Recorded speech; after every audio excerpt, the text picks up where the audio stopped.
عن ابن عمر رضی اللہ تعالی عنہ ان النبی صلی اللہ علیہ وسلم رأى صبیا قد حلق بعض رأسه وترك بعضا فنهى عن ذلك الحديث. وعن عبد الله بن عمر رضی اللہ تعالی عنہ قال نهاني النبي صلی اللہ علیہ وسلم عن القز. آج کے جو میرے درس ہے اس کا مقصد یہ ہے کہ آیا یہ فوجی کٹنگ جائز ہے یا ناجائز ہے. اسی طرح جو عورتیں اپنے بالوں کو کٹواتے ہیں کیا شریعت اس کی اجازت دے دیتے ہیں یا نہیں. تو عبداللہ بن عمر رضی اللہ تعالیٰ عنہ فرماتے کہ رسول اللہ صلی اللہ علیہ وسلم نے فرمایا اور نبی علیہ السلام نے منع کیا قزع سے. عن القزع، قزع اصل میں ایک ٹکڑے کو کہا جاتے ہیں. ایک حدیث میں ما فی السماء من قزع ولا صحابۃ، کہ آسمان میں نہ کوئی بادل موجود تھے اور نہ کوئی ٹکڑا بادل کی موجود تھی. تو نبی علیہ السلام نے قزع سے منع کیا. قزع کس کو کہا جاتے ہیں؟ قزع کی تعریف احادیث میں موجود ہے کہ نبی علیہ السلام نے ایک چھوٹا بچہ دیکھا کہ اس کے سر کے کچھ حصہ منڈا ہوا تھا اور کچھ چھوڑا ہوا، یعنی جو سائڈوں سے وہ منڈا ہوا تھا اور درمیان والا حصہ جو تھا وہ بال موجود تھے. تو نبی علیہ السلام نے فرمایا اور اس سے روکا کہ یا تو پورا کو پورا منڈوا دو یا پورا کو پورا چھوڑ دو. ایسے نہ ہو کہ سائڈوں سے آپ منڈوائے اور وہ اوپر والا حصہ چھوڑ دے.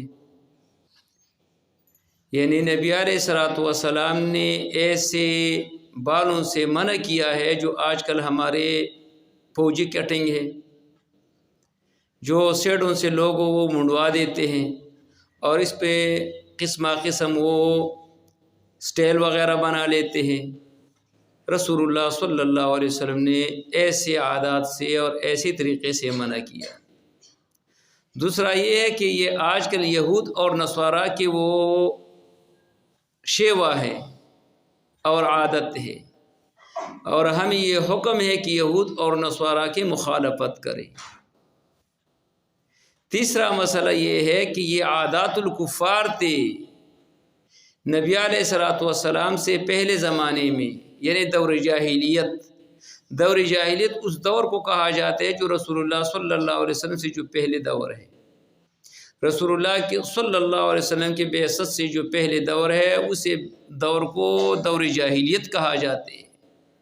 اور دور جاہلیت میں طریقہ کار یہ تھے کہ پورا سر کو منڈوا دیتے اور کچھ بال چھوڑ لیتے، یا درمیان والا بال چھوڑ لیتے اور وہ سائڈ والا وہ بالوں کو منڈوا دیتے، یا آگے پیچھے پورا کا پورا وہ منڈوا دیتے اور درمیان والا حصہ چھوڑ لیتے.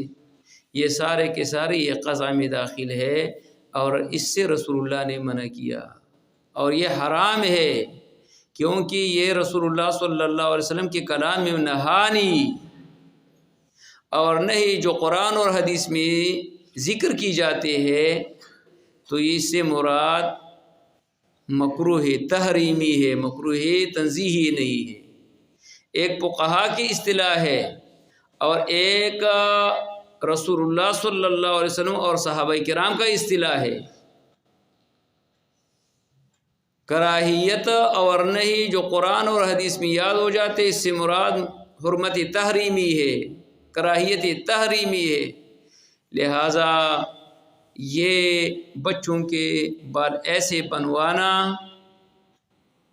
یہ شرعاً حرام ہے اور یہ مکروہ تحریمی ہے.